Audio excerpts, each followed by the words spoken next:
Hey, Doc. So, after listening to you, the last 3 episodes, I think I'm convinced and I'm ready to try to to take the certification. So, how do I know whether I'm ready for it or not? So, congratulations. I'm happy you've taken the step towards going to certification, right? So, your question is, how do I know my organization is ready for certification?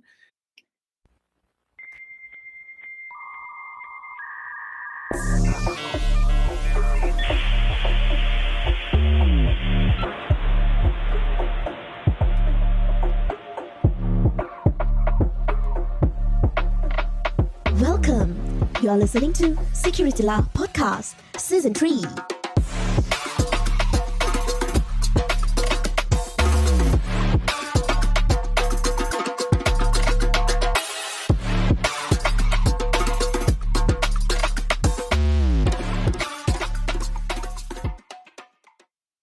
I'm sure you'd have read through the ISO standards. We've gone through it in the last episode. So, through chapter 1 to chapter 10, you would see that you have a number of things that you need to get done, right? So you identify the scope of your organization. You need to make sure that your senior management is involved in the process, what kind of support that you need from the organization, resources, people, awareness, communication. And key thing in ISO is documentation. So you need to make sure that every single process has some, I would call it as a document residue, meaning that if a process is completed, there's enough documentation or trails or system that keeps track of things that are going on. It can even be as simple as a ticketing system, which has all the details that you need in order for you to track something. You also look at monitoring performance, how well is your organization doing, and what are the steps that you've taken to do improvement. Now, you need to complete one cycle of the Deming model. So the Deming model is PDCA, which is plan, do, check, and act. So what does it mean? So in the plan stage, you're looking at planning to implement your ISMS in your organization. So you should have done that, right? Next one is do. In the do stage, you are actually putting in all the controls, you're testing the controls, you're making sure everything is fine.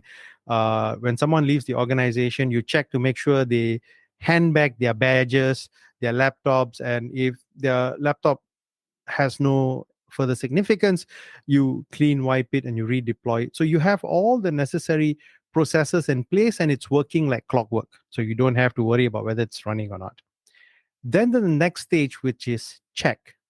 In check, you look at your internal auditors, or you identify auditors who will act as internal auditors, who should be, in my opinion, have gone through the ISO 27001 lead auditor certification training. They must have finished that certification training so that they would know how to audit ISMS.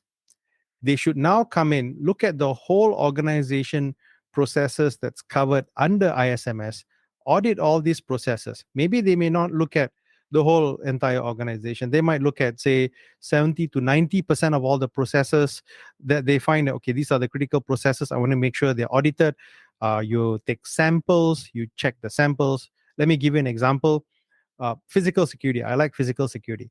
So you want to make sure that physical security systems are updated with the latest information. So if when you're looking at the door access, you ask for the latest list of users who have access to the door, who holds an access card, right? And then you ask HR, hey, HR person, can I get the list of people who have resigned in the last 3 months? So that list is probably not that much. You can use that list and you can compare the list. So if the person who has resigned from the organization still exists in the physical security system, you have a problem. That's immediately a finding, and that will help you identify that there are shortfalls in the processes. So I'm just giving an example of how the audit process looks like, right? And once you've identified all these things, now based on the methodology that is prescribed in ISO 19011, that's the standard that the auditors will use to audit the management system, then you bucket your findings into, just say these are findings, which means you have to fix it. It is a problem. Then you may have recommendations or need improvements, where they recommend certain controls should be tightened or should be reviewed more frequently due to the importance or the priority of that particular system. So once you've done the check, now you have to act based on the recommendations that's given to you by the auditors to say that these are the findings, we have done this and we have closed this issue. So you finish one whole cycle of the PDCA. Once you've done that, then you are ready for your certification. During your certification audit, the first thing you do is identify who do you want to be your auditor. So if you're comfortable with your local standards body, so for example, in Malaysia we have SIRIM, then you can employ SIRIM to become your auditors. If you're a multinational organization that says based on US, then you might call PECB or NSI to come in and do the audit for your organization. If you're on the UK and the Europe side of things, then it would most likely be bodies like BSI or an IRCA based audit organization. So depending on which part of the world you are, then you can select. Even the big fours, the audit firms will have people who are certified ISO auditors who can also assist you in doing this audit, right? So at that point is when you know that, okay, I am ready to be audited. It seems to me there are two components to it. First is the internal team, where you talk about the plan, do, stuff like that. And that's where you make sure that you have the necessary mechanism in place to ensure that there is a continuity in terms of monitoring and also improvement, right? Correct. And the other component would be more on external, in which it would involve a team of auditors who will come in, which will do the check part, and then with the outcome of the checks, whatever mistakes or errors that is identified, and then you rectify it, and that's the act part in it. Is it? That's correct. So the first thing to do is internally you need two teams. You have one team or one person, or depending on how big your implementation is, you'll need to have people assigned to do the implementation and the operation of the ISMS. Right? So you need someone to run the management system on a day-to-day basis. Right? Yep. And then you have internal people who are trained as ISO auditors to then do an internal audit of this system that you have implemented. That's the internal side of things. For the external side of things, this is the organization that you want them to give you a certificate. So, for example, if I want a well-reputable organization, then I may say, okay, let me go with either BSI or SGS or whomever that you have presence in your country that does ISO stuff, right? So they can actually come in because they would have certified auditors. These auditors can now come in and help you do the audit. But I think it's not always obvious that there is this PDCA in place. Is there anywhere in the security documents that we are able to identify that such a mechanism is in fact running and implemented in the organization? Okay, so as far as PDCA is concerned, you will learn about PDCA when you go for the lead implementer course. So ideally in organizations that wants to do ISO 27001, there are two trainings that you'll have different set of people attending. The first one would be the lead implementer training that talks about how to implement ISO 27001 in your organization. The second training is the lead auditor training, which talks about how do you audit management system in an organization. So in this case, you look at auditing specifically based on ISO 27001, right? So these are the two skill sets that you will need to have people to know. And in getting these skill set is where you have the knowledge or the exposure about PDCA. So PDCA is just a model that tells you this is how you implement ISMS in your organization. So you can say that the PDCA is just a model that you have taken. You may decide to use other models, but then you must be able to show that you have run through each phase of the model. That's where the documentation bit comes in. Okay. What are the alternatives to PDCA? Unfortunately, I don't have it on top of my head. I know I have a few models, but no, I can't recall at this point of time. When I do, I think what I will do is I will get our social media admin to put it up in our LinkedIn site as reference, so that those who are interested check out our LinkedIn site, and we'll probably put some details about what are the other alternatives that we have besides PDCA. So I would assume that even if there are alternatives to PDCA, then they will also have to go through the audit process. Yes, of course. Yeah. The whole idea of ISO is you have to go through PDCA. You have to go through a certain model for you to say that you've done one cycle. Right? To say that you've done one round of implementation right up to the end, where you're saying that we've done this, and we are actually ready in the event that anyone wants to see whether we've done everything that we need to do. Right. And just now you also mentioned multiple audit parties. So Yeah. How do we know which one to go to? Is it depends on where you are based, or is there any other criteria? Okay. So earlier I mentioned about the internal audit team versus the external audit team, right? For you to implement ISO 27000 series or any ISO requirements, as long as you complete PDCA, in fact, if you notice, to complete PDCA cycle, internal auditors are sufficient. Oh, right? okay. Where the external auditor comes in is when you want a cert from a third party to independently say that I meet all these requirements and I have been audited independently to show that I've met all the requirements. Right? So they will sign the cert and tell you think. Say, for example, Prof, you're an expert in multiple domains, right? But you can't just go out and say, hey, I'm an expert in all these domains, right? You'll have to get a PhD in a university or sit for a certification exam. So you got to do a number of things, right, Prof, for you to show people. You can, of course, say, yeah, you know what, I'll just write a few papers and I'll publish it. Well, you could do that. Nothing's stopping you. But yet, you've gone for a university, you've completed your doctorate, you've done all that you need to do.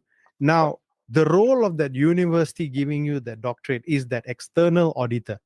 They have audited your knowledge and they've identified that you are now sufficient to hold the title doctorate in order for you to go out and say that, hi, I am an expert in this particular field, right? So that's how I draw parallels into the internal team versus the external team. I think it's to a certain extent, yes, because there are basically many ways for us to decide and ascertain whether a person is an expert or not. Not only by going through formal education and so forth. So if I look at this one back into the context of a discussion, does that mean that having an internal audit alone, and if you have passed through the audit properly, that is enough to say that you are certified in that sense, in a certain sense, and that you are well equipped to protect the organization from threats? Then what would be the value of having an external certification? There's two parts here. The first part, you said sufficient to manage threats. And the second part, you said certified. Yeah. You can only get certified through a third party. Self-attestation is not certification. Okay. Fair enough. You can always say, I'm secure. But, unless if you have someone auditing you, only then you will know whether you're secure, right? So in that instance, the value of the certification may be because it will enhance your business image, or maybe it's a requirement for you to bid for a certain tender.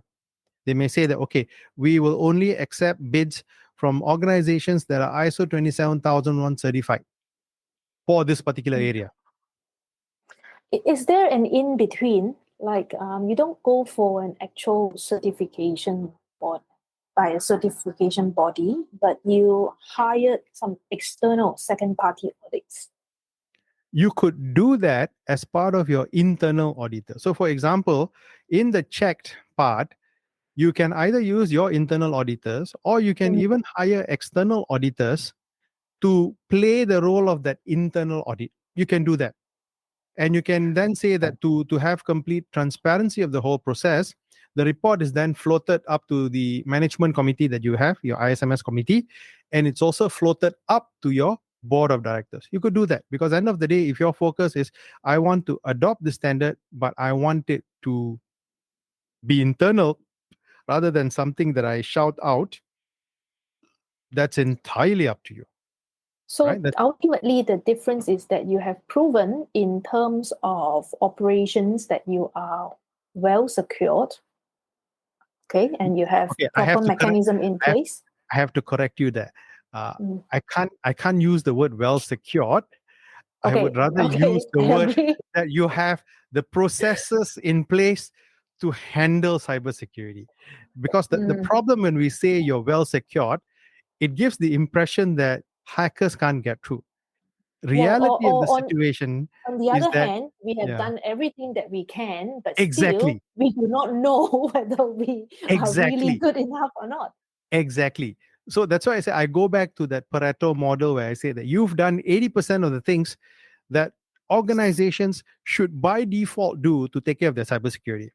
Now, there's always the 20% of the part where it's either your blind luck or you're a target or whatever, right? In that instance, where you may still get hacked. I mean, for example, we spoke about SolarWinds attack, which was a supply chain issue, which affected large organizations, which even affected security organizations like Mandiant, right? When you have that kind of attacks in place, it's only as best as how well you manage the situation. So the reason why Mandiant was able to detect that attack was that they had processes that looked through their internal organization and they found something was wrong. And they reached out to Microsoft, they reached out to SolarWinds, they reached out to a number of organizations and they found out that yes, something was fishy, something was wrong, and they were able to get to the root of the issue. Now, that bit of the methodology, that incident response, incident management, is there as part of ISO 27001. So if you have implemented all the processes, rest assured you have the process in place that you can rely on in the event something breaks, which means that you're not running like a headless chicken figuring out that the sky is going to fall on your head. But instead, you are calm, composed, and you just go back to your processes and you say, okay, these are the things I need to do, right? Stem the bleed, look at the severity, identify whom needs to know this. I don't bury it under the carpet and hope nobody knows about it and suddenly it blows in your face. You don't do those kind of things. If necessary, you create a war room or you invoke the crisis management team. You make sure that you have corporate comms beside you so that you can craft a message in the event if it affects multiple customers and all that. I think we covered this a little bit in one of the episodes where a local payment gateway was affected. IP88, right? So we spoke about incident management and response, and we covered in detail as to what are the areas that they did well and what are the areas that they didn't do so well. So when you have ISO 27001 in place, you would have drafted all these policies, you would have put all of them in place. So at the point where you need them, they are there for you to invoke. They give you a guide as what to do, because in crisis situations, truth be told, a lot of organizations really lose touch of what they need to do because they panic. They don't know what they need to do. So that is why in a lot of times when organizations hit crisis, they often get an external party to be their anchor, so to say, to manage the whole crisis situation, understand the communications between different parties, make sure the updates are going in on a regular basis, manage the whole situation effectively. With ISO, you would have these processes. You would be better off than an organization that doesn't have any of these processes, doesn't know what to do, and probably may end up doing things that cause more damage instead of doing the things that they should be doing. Or probably a case of having just bare enough as opposed to having more. Yeah, sure. So in some instances, some organizations may say, I may not want to do all the security processes because I will need headcounts and all that. I will just conveniently outsource it. So when the time comes and I have, say, an incident, then I will invoke my contract with the incident managers. They will come in and manage the incident for me, which is perfectly fine. ISO does not tell you that you have to do it yourself. You can outsource the process, and as part of your audit process, your auditors will now check with all these vendors on their process to make sure that they have sufficient processes in place that meets ISO 27001 requirements. But I think in any case, any organization would do well with an internal team that could also check the work that's being done to ensure that at least some form of adherence to standards are maintained prior to going for a recertification. Yes, you're absolutely right. So the ISO certification, the external certification process works this way. The first time when you do an external certification, it's a thorough process. They will look through everything, and they would also look at how thorough your internal audit is. So if your internal audit is really thorough, it will be a breeze on your external audit. If your internal audit is very simple, then your external audit will be quite thorough. They would want samples, they would want data, they want to check a number of things. So you have to have a balance between how well the internal audit for your ISMS is performing. That would determine how your external audit comes, right? So when Can you you have, elaborate? Sorry, please continue. so let me explain.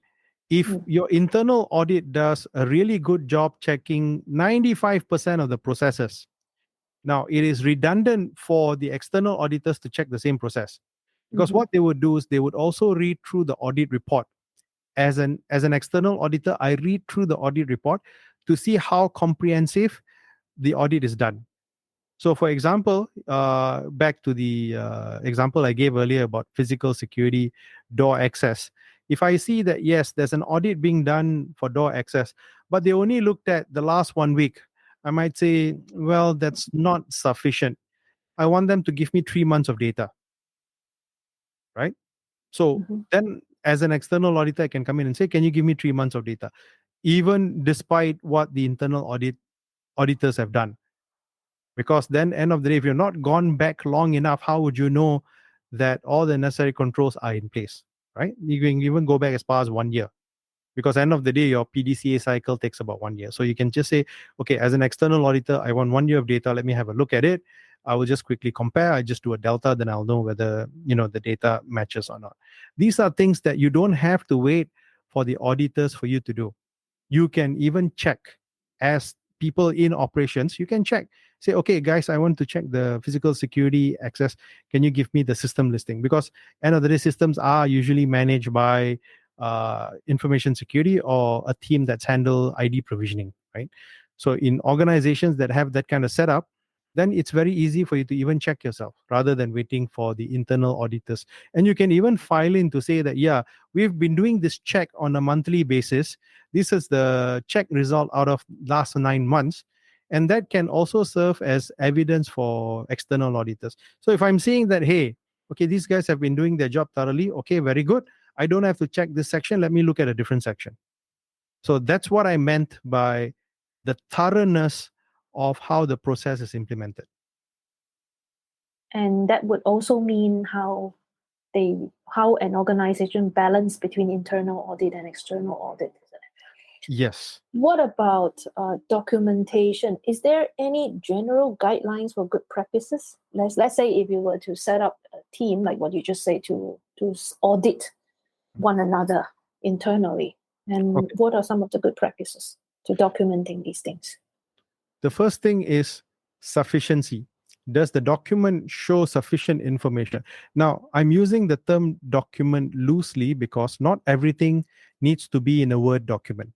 Like I Okay. mentioned earlier, information can reside in systems. So as long as you have access for you to pull information from those systems, and the systems actually store this information as to whether a process is done, that's good enough. I'll give you an example. You have IT help desk in almost all organizations, right?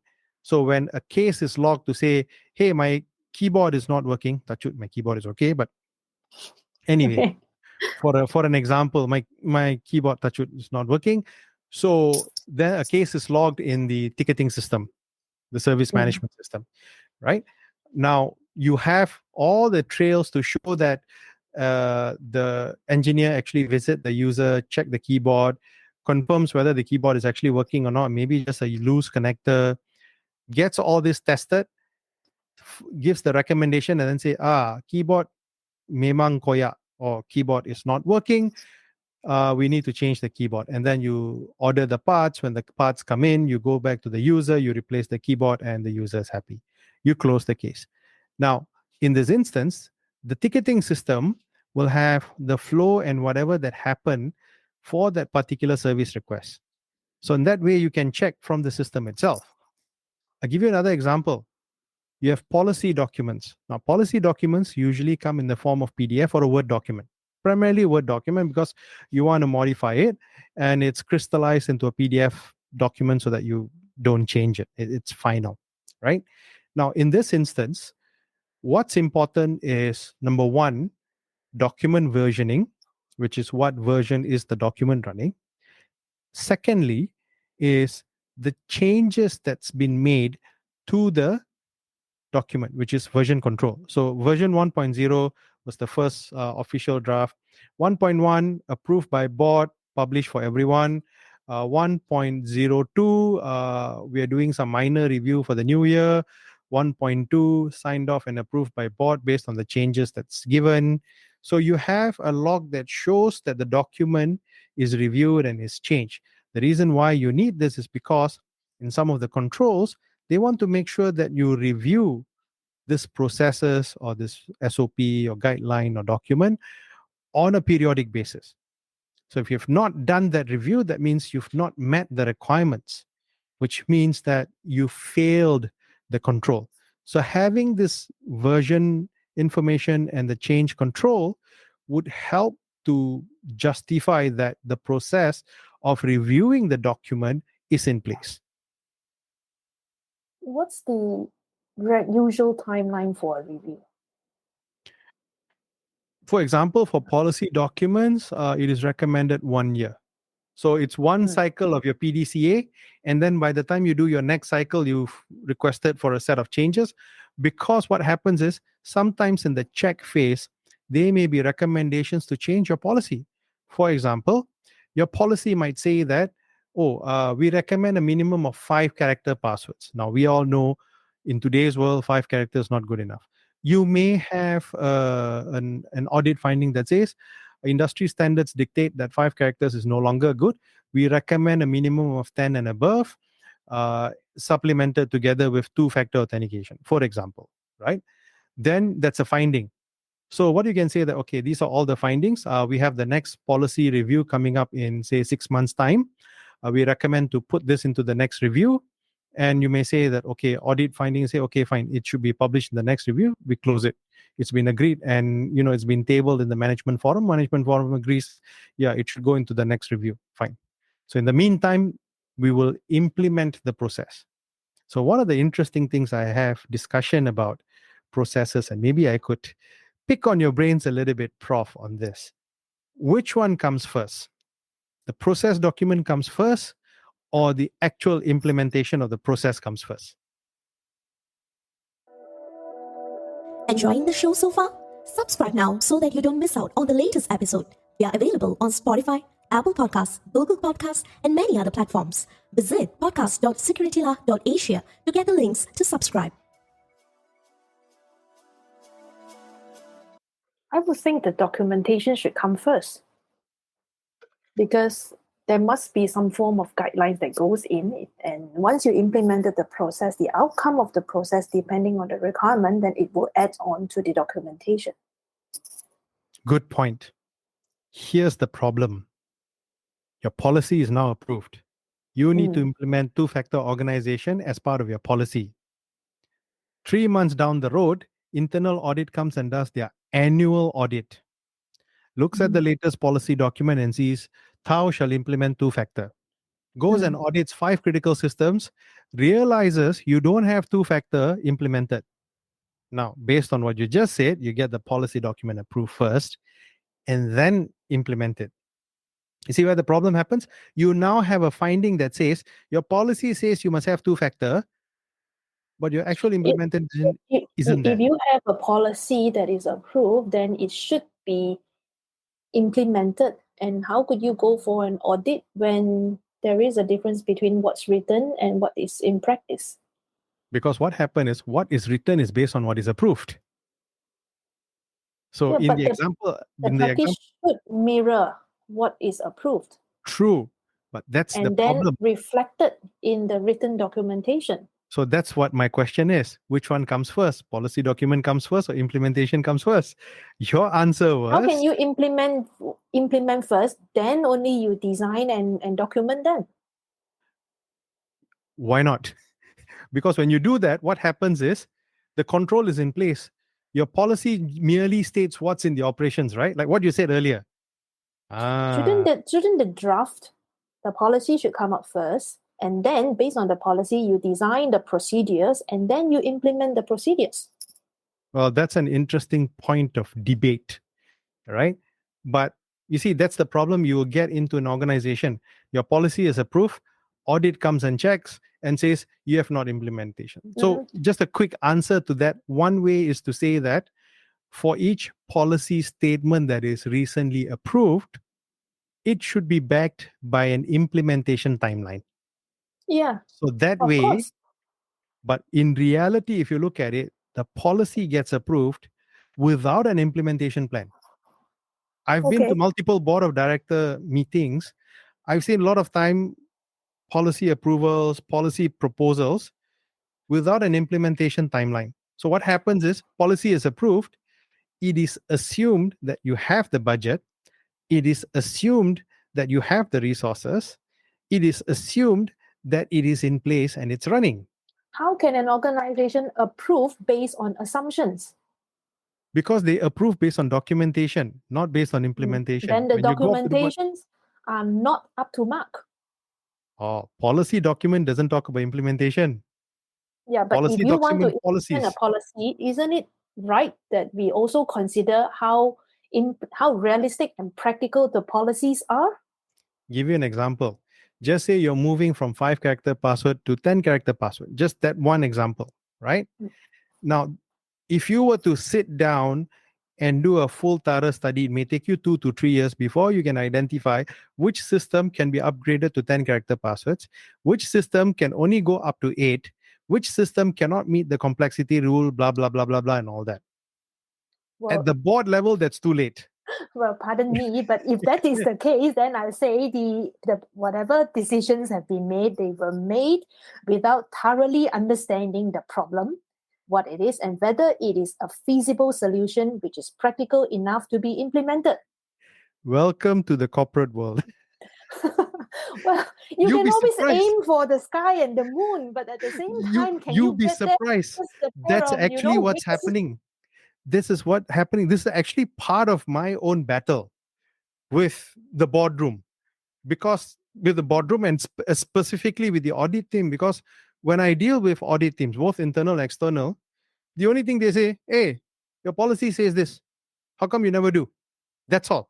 Because that should never have happened, and which is precisely why I question if something that is very prescriptive, I've used this word a number of times, and how implementable is it? How realistic are those things? Number one, it doesn't cater for any organizations to adapt, to be agile and adapt to changes and stuff like that. Do they provide all these things? Otherwise, policies will always remain the policy, and without proper planning, then nothing gets done.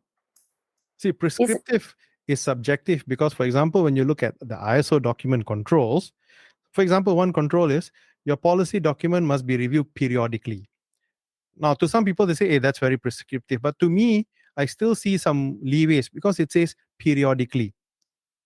First thing, you have to define which falls under the category of your Exactly. policy documents, right? Now, that's up to the organization to define. The next one is periodically. Organizations need to then document to say, we will review our documents annually, say in the first half of the year, example, right? Then all your documents gets queued up to be approved by the board on first half, right? So that's from a process perspective. So you see, to me, I think that it's the same argument. Number one, there is nothing wrong with giving a guideline to say that something needs to be reviewed periodically. Secondly, the question is, how do you define periodically, which is exactly the timeline that is missing in your process and implementation documentation? Yeah, so that's why you have to put in. You see, in that instance, the ISO document is not prescriptive. It is up to the organization to decide how they want to meet the requirements. The requirements are there. The same thing as the example I gave earlier about firewalls and router access lists, right? There's nothing in the ISO document that says that you must use a firewall of this brand X or brand chicken or brand duck. Nothing of that sort. You can pick whatever brand you want from whichever country you want. Nobody's going to say anything about it. As far as the auditor is concerned, you got packet filtering. Very good. Do you have logging enable? Good. Is your user listing, you're not using default admins and all that? Very good. Right? So if you look at it, the audit process looks at the controls in a holistic view. You don't just look at one thing and then you pick and say that. It doesn't work that way. You have to look at the system holistically and understand it from the context of the organization and the business. So that gives a room for organizations to determine how they want to do it. Of course, there are industry best practices. For example, document review should be once a year, right?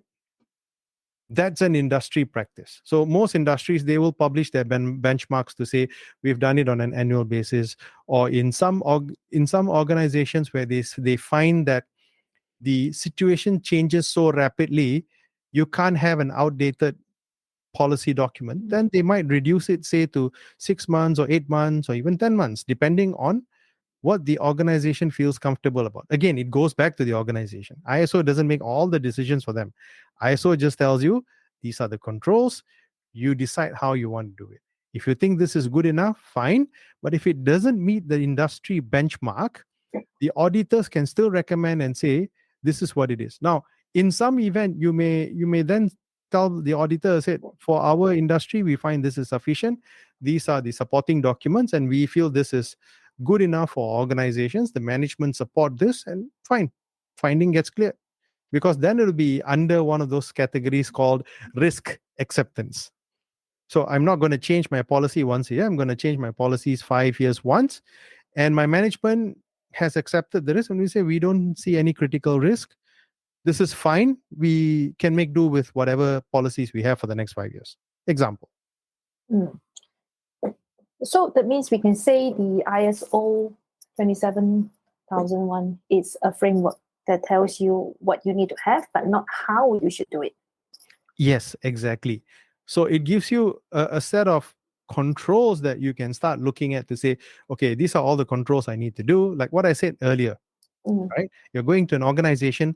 Where do you start? What controls do you need to do? How do you have a checklist going in? Say, for example, in a greenfield, it's kind of straightforward. Greenfield means a brand new organization that has nothing set up.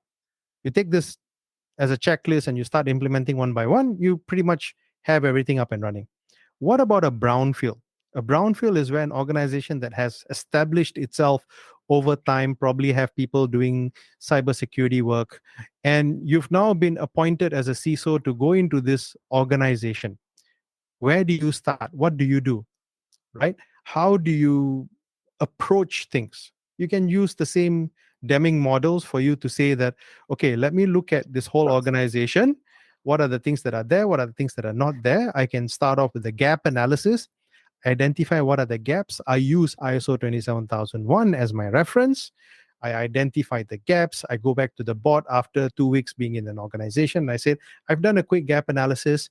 This is what I see. It's in place. These are the things that are working very well. These are the things that are not there. The methodology I use is ISO 27001. And this is the framework that I would like to recommend for the board to adopt and adapt. And we want to use this as a framework for us to implement and ensure that cybersecurity is implemented as per international standard. The way I see it, the standard tells you what is required, but doesn't tell you how to do it. It Yes. gives you that kind of flexibility. And yet it Yes. came up with another standard that tells you another group of people how to audit. Or is it still what do you look for when you're auditing this standard? See, what you're so for example, I go back to that first control. Your policy document shall be reviewed periodically. So the first question is, what are your policy documents? That's the first thing the auditor will ask you. Can you give me all your policy documents? So you gave 5 to 10 documents that talks about cybersecurity. Okay, good. You have documents. Now, is it reviewed periodically? The first thing I do is I flip to the second page where you have version control. So based on the version controls, I see, oh, this version has been this version. It was approved by this. These are the changes made. And you have some description about why the changes were made and all that kind of stuff. So based on that version control, it gives me enough information to say you have approved this document in whichever minutes of the meeting. If I want to become a little bit more pedantic, then I would say, okay, so this was supposedly approved in this board. Can I get a copy of the minutes of the board meeting confirming that this document actually went and got approved?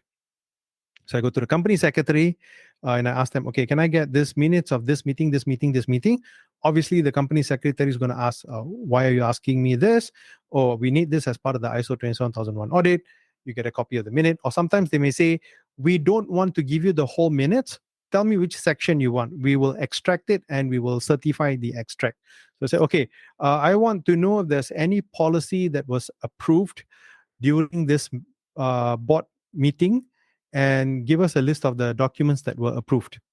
So then the extract will contain, okay, so the committee discussed these documents. These documents were approved. These documents were sent back for review. So based on that, it confirms that the annual review or the review has been done for that particular document. So you see how the methodology works part by just one control, but you see how many things you can spin off to. Yeah, that's quite complicated. But you know what, Doc? I find it hard to come to terms with the fact that policies are, well, in practice, policies are approved without specifying a period, a transition period, or something like that. And as a result, that creates that kind of inconsistency that you brought up in between policies and documentation. This is a reality in today's I'm corporate like, world. how? And Yeah, why? because what happens is the policy is looked at a document from a governance perspective, right? A policy document is a document that says how the organization is supposed to be governed, right? Policy documents most often depends on how organizations write policy documents, right? For me, policy documents contain motherhood statements. Motherhood statements are like, for example, like what the ISO said. Policy documents shall be reviewed on a periodic basis, right? Then you probably have another document standard that says all board policy documents shall be reviewed on an annual basis. All management policy documents shall be reviewed in together with the CEO on a biannual basis. SOPs or guidelines shall be approved and reviewed on a need by basis, right? But there's somewhere that you need to define this. Do you know that there are organizations that have policy documents who don't define documentational standards? Because when you ask them, how often do you review your documents? Or we review them manually. Okay, very good. Where have you specified that you review them manually? No, we just know we do it manually. Yeah, but where do you specify it? How do you know which document should be reviewed annually, which document should not be reviewed annually. Do you have a documentation standard, a standard that governs how documentation works in your organization? Do we need one? That's the kind of discussion that goes on, even at a very basic level of documentation and policies and guidelines. So it's actually a thorough process. That's why organizations like financial organizations or even telecommunication organizations sometimes have dedicated departments that purely handles documentation, making sure that all the documentation meets the standards, goes through the right process, they are reviewed based on their terms, and any new document is put onto a document register and is managed according to the process. I can only say govern is a verb.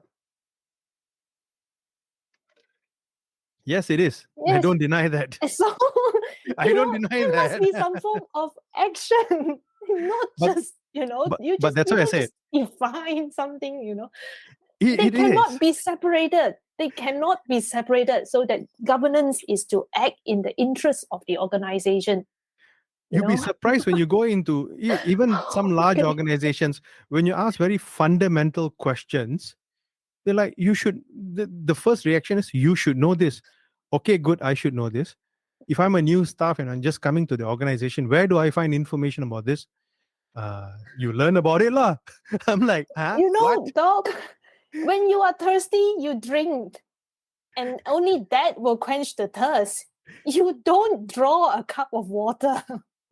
You see, whereas this is where governance differs. Governance even tells you that make sure the cup is there so that when someone is thirsty, and make sure you tell people where to find that cup. Right. I know. Looking at the well and then quenching my thirst from it. This is mind-boggling. Yeah, so this is a huge rabbit hole that we can get into, and I don't think we will finish discussing about just this topic, because as you can see how such a simple thing can have a profound difference in organization. Yeah. Because you should discuss that is these things. precisely why we need standards, right? To guide and tell us what we should do and how to do it.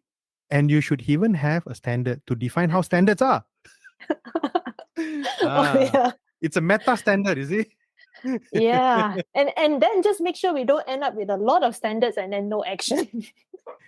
See, that's why I raised that issue, because I was in an organization where, we were asked to put the policy first. So, like what you said, it makes sense, policy first.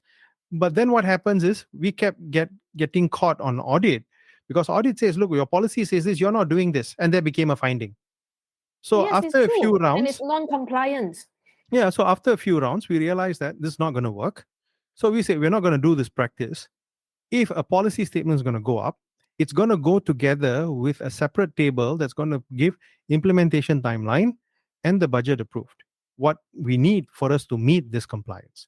Essentially, me when ask they you make the one- decision, they're not just making a decision on a policy statement. They're making a decision with the impact to business. So if that's the case, then you would have implemented the change first and then update the policy.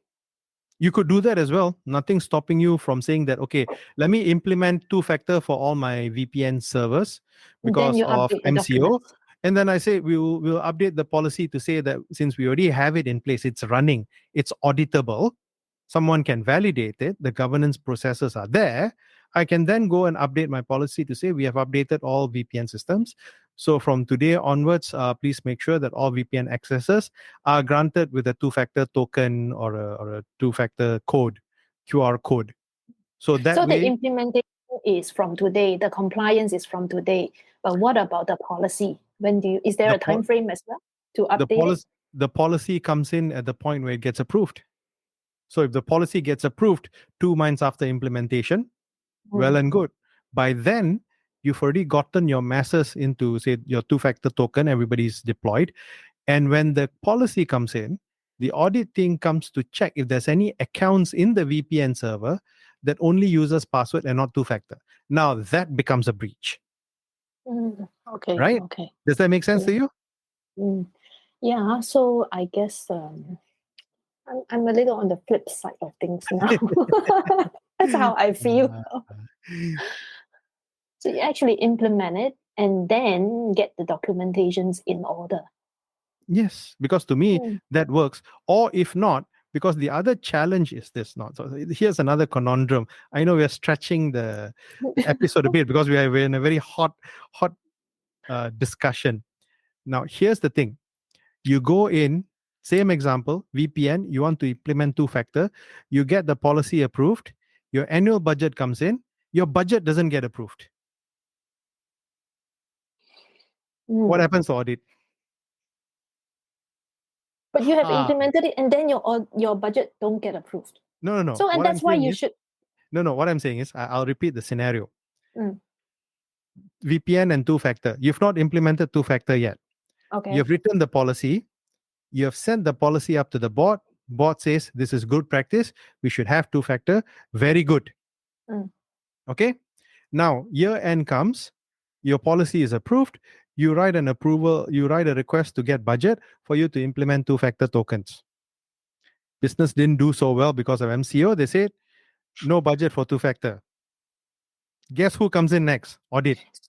Guess what's going to happen? So that means when they present the policy for approval, nobody ever asked about how much it will cost for us to Nothing. get this done.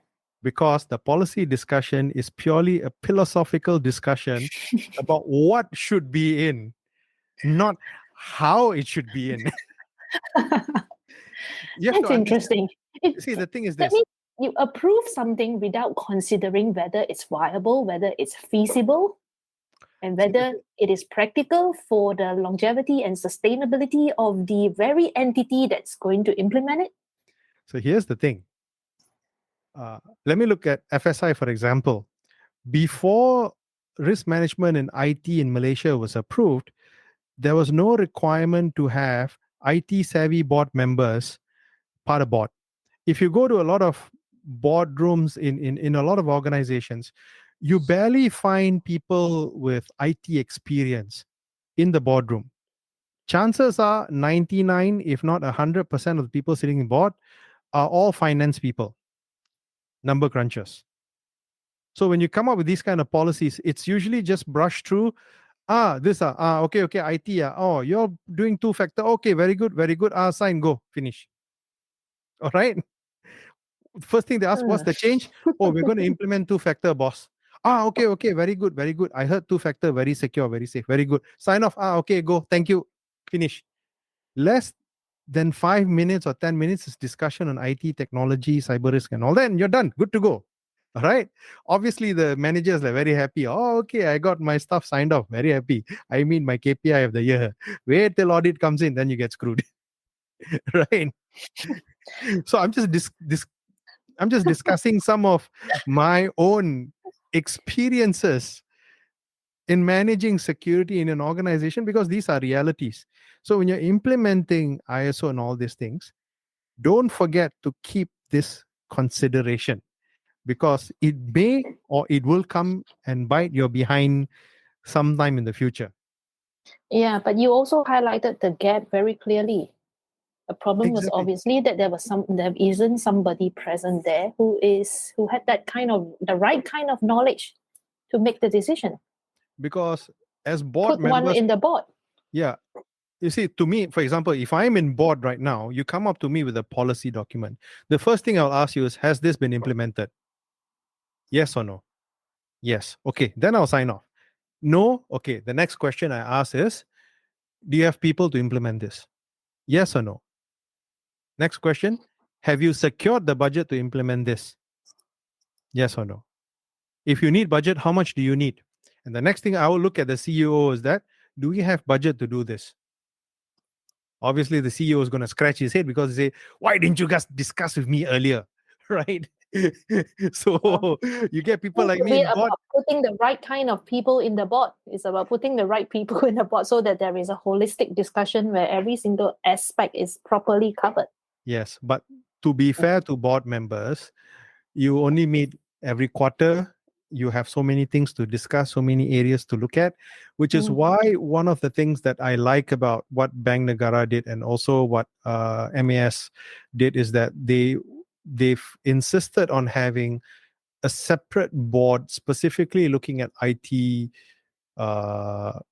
implementation, technology, cyber risk, so that you have the right people who can ask the right questions. Yes. So that when you get in, you know what you're getting out of it. Couldn't agree more.